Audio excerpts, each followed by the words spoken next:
62 pieces of indigenous soul were locked in a basement in Rome for 97 years, and most of the world was told they were just exhibition pieces.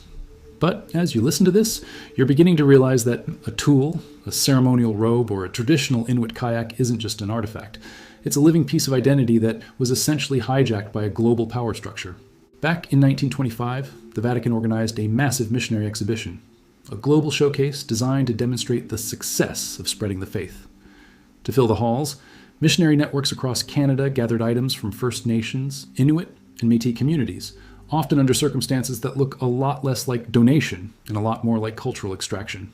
For nearly a century, these 62 items sat in the Vatican's Anima Mundi Ethnological Museum, effectively erased from the memory of the families who created them. While the church viewed them as collected objects, the communities back home were experiencing a terminal spiritual void. Think about the irony.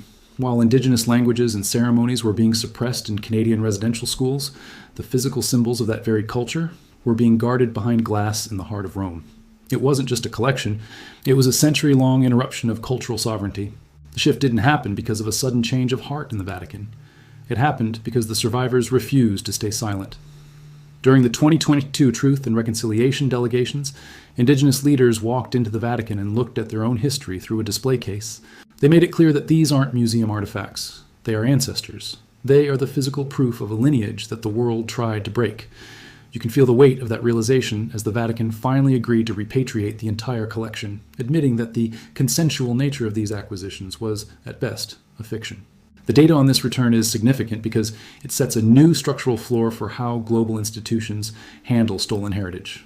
These 62 items are now being transferred back to the First Nations, Inuit, and Métis custodians who actually have the right to decide their fate.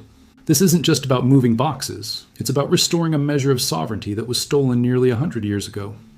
It's about the fact that these communities will finally determine how their own memories are interpreted and used, without a foreign power holding the keys. Notice how the signal of this return is echoing across every major museum in the world.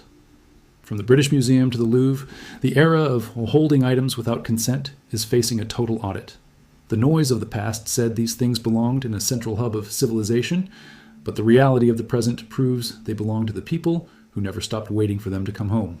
You are watching the literal decolonization of history, piece by piece, as the spirits that were trapped in Rome finally find their way back to the land they never should have left.